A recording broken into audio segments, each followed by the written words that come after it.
Inilah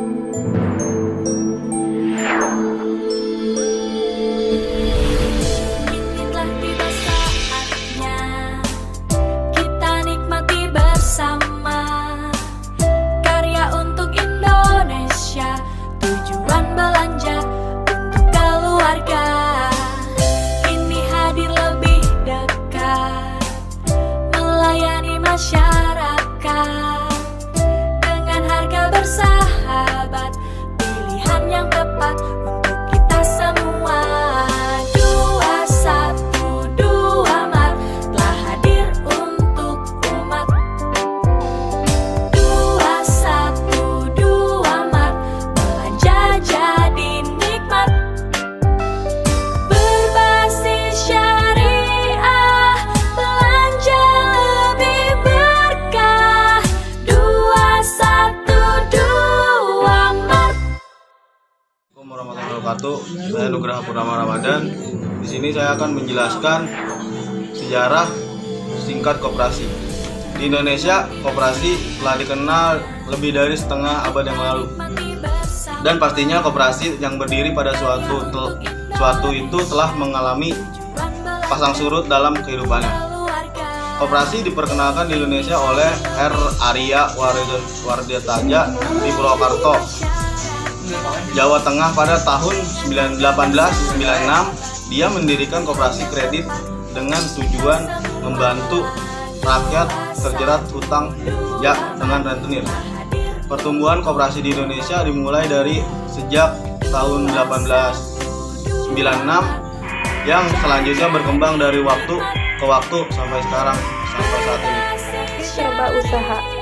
Koperasi serba usaha merupakan koperasi non simpan pinjam yang kegiatan usahanya di berbagai segi ekonomi, seperti bidang produksi, konsumsi, perkreditan, dan jasa yang beranggotakan orang-orang atau badan hukum koperasi dengan melandaskan kegiatannya berdasarkan prinsip koperasi sekaligus sebagai gerakan ekonomi rakyat yang berdasarkan asas kekeluargaan. Tujuan koperasi serba usaha. Yang pertama, mensejahterakan anggota koperasi serba usaha pada khususnya dan masyarakat pada umumnya.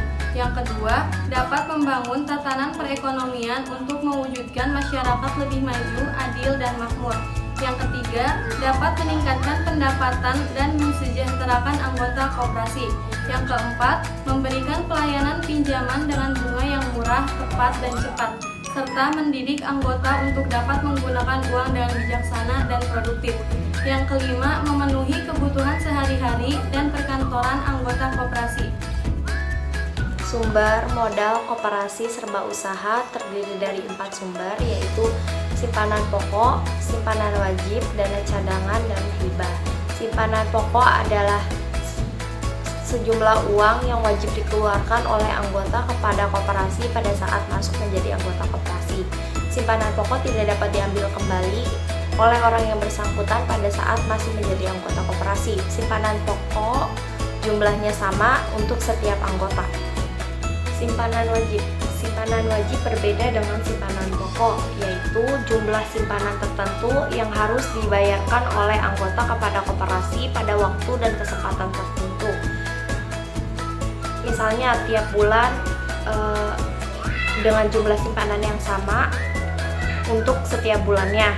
Simpanan wajib tidak dapat diambil kembali selama menjadi anggota koperasi.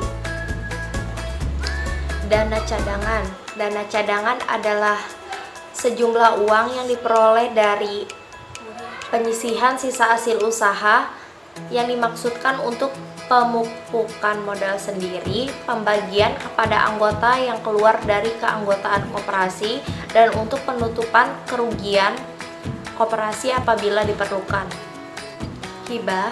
Hibah adalah sejumlah uang atau barang modal yang dapat dinilai dengan uang yang diterima dari pihak lain yang bersifat hibah atau pemberian yang tidak sebagai produk dari Koperasi Syariah 212 secara resmi diluncurkan pada tanggal 10 Mei 2017 dengan gerai pertama kali beralamat di Jalan Kiai Haji Abdullah bin Nuh, Ruko nomor 80, Taman Yasmin, Sektor 6, Bogor.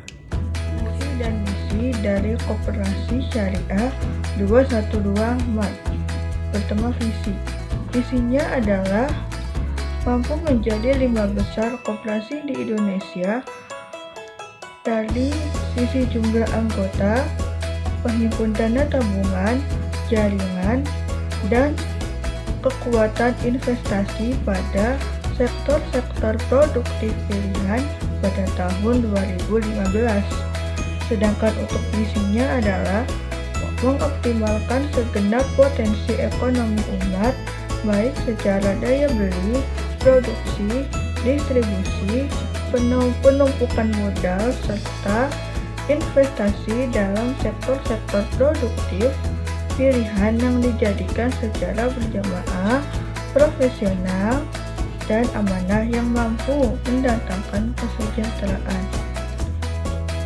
Di sini saya akan menjelaskan tentang profil 212 MAD ini adalah berusaha yang berkoperasi, dan industri ini dinamakan dengan toko swalayan. Begitupun dengan 212 MAD Syariah ini adalah merek dari koperasi itu sendiri. Selain itu juga 212 MAD menjual bahan-bahan pokok dan juga alat kantor serta kebutuhan masyarakat yang lainnya.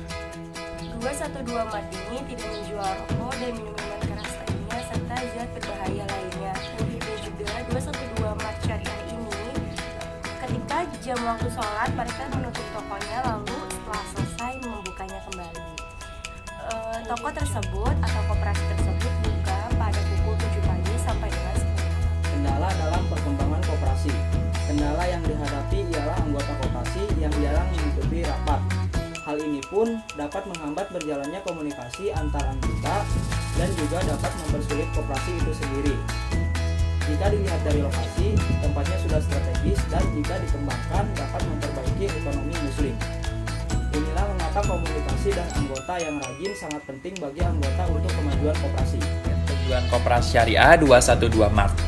Dimulai dari awal mula pembukaan koperasi sudah berjalan selama 4 tahun. Jadi targetnya ada 4 tahun. Target tahun pertama, target tahun ketiga, target tahun ke-7, dan target tahun ke-10. Tahun pertama itu targetnya sekitar 212 miliar.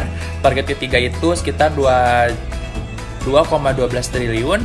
Tahun ke-7 21,2 triliun dan tahun ke-10 yaitu 212 triliun. Jadi sekarang menuju target ke 7 tahun karena berjalan koperasi ini sudah hampir 4 tahun. Begitu. Untuk perkembangan koperasi, dengan ini dalam membangun sebuah koperasi maka 1 harus rajin bekerja, 2 rajin mengikuti rapat, 3 memperdulikan satu sama lain, 4 memanfaatkan peluang yang ada, 5 menjadikan koperasi yang unggul.